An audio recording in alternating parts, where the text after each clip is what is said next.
Assalamualaikum warahmatullahi wabarakatuh. Perkenalkan, nama saya Rismayanti Gustian dari kelas B1 2019 Prodi PGSD. Sekarang saya akan mempresentasikan rencana program remedial dan program pengayaan yang telah saya buat untuk memenuhi salah satu tugas dari mata kuliah Strategi Belajar Mengajar di SD. Yang pertama ada nama sekolah, yaitu SD Harapan, kelas 1 semester 2, tema 2, pengalamanku, bentuk soal ulangan hariannya yaitu pilihan ganda dan uraian. Indikatornya yang pertama, menghitung penjumlahan dan pengurangan bilangan cacah dalam kehidupan sehari-hari. 2. Memecahkan masalah sehari-hari yang berkaitan dengan penjumlahan dan pengurangan. 3. Menyebutkan kosakata tentang cara memelihara kesehatan. 4. Menyusun kosakata tentang cara memelihara kesehatan. 5. Menyebutkan contoh dari berbagai sumber bunyi. Indikator ini mencakup 3 mata pelajaran, yaitu matematika, bahasa Indonesia, dan seni budaya. Nilai KKM pada kelas ini yaitu 70. Bentuk pelaksanaan pembelajaran remedial. 1. Cara yang dapat ditempuh. Poin A, pemberian bimbingan secara khusus dan perorangan bagi peserta didik yang belum atau mengalami kesulitan dalam mencapai indikator tertentu. B. Pemberian tugas-tugas atau perlakuan secara khusus yang sifatnya penyederhanaan dari pelaksanaan pembelajaran reguler. Bentuk penyederhanaan yang dapat dilakukan antara lain: A. Penyederhanaan strategi pembelajaran untuk KD tertentu. B. Penyederhanaan cara penyajian seperti pemberian alat peraga, media pembelajaran, dan lain-lain. C. Penyederhanaan soal yang diberikan. 2. Materi dan waktu pelaksanaan program remedial. A. Program remedial diberikan hanya pada KD atau indikator yang belum tuntas. B. Program remedial dilaksanakan setelah mengikuti tes atau ulangan KD tertentu atau pembelajaran reguler. Dalam artian bisa dilaksanakan pada saat pulang sekolah atau pada jam-jam tertentu saat bisa dilaksanakannya proses remedial. Teknik pelaksanaan penugasan atau pembelajaran remedial. 1. Pembelajaran ulang diakhiri dengan tes individual secara lisan atau tertulis bila jumlah peserta didik yang mengikuti remedial maksimal 20% dari jumlah siswa keseluruhan. 2. Pembelajaran ulang secara berkelompok sesuai dengan KD yang belum dikuasai dan diakhiri dengan tes individual bila jumlah peserta didik yang mengikuti remedial lebih dari 20% tetapi kurang dari 50%.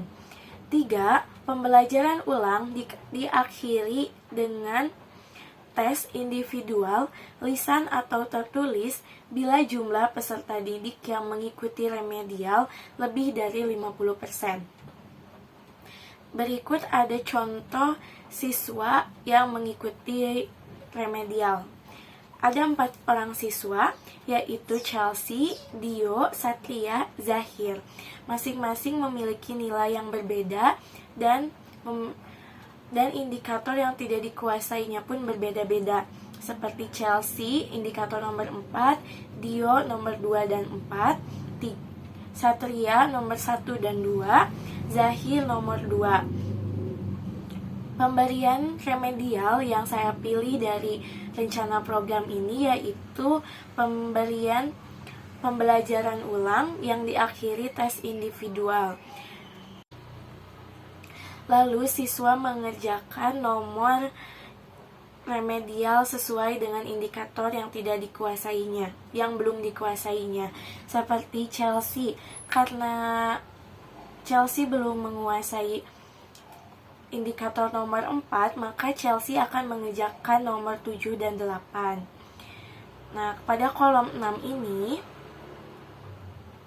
Masing-masing indikator memiliki dua nomor soal, seperti indikator 4 memiliki dua nomor, yaitu 7 dan 8.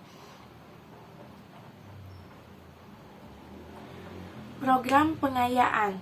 Sama seperti yang tadi disebutkan, indikatornya ada 5 dan nilai KKM-nya 70. Pelaksanaan program pengayaan. Yang satu, cara yang dapat ditempuh. A. Pemberian bacaan tambahan yang bertujuan memperluas wawasan bagi KD tertentu.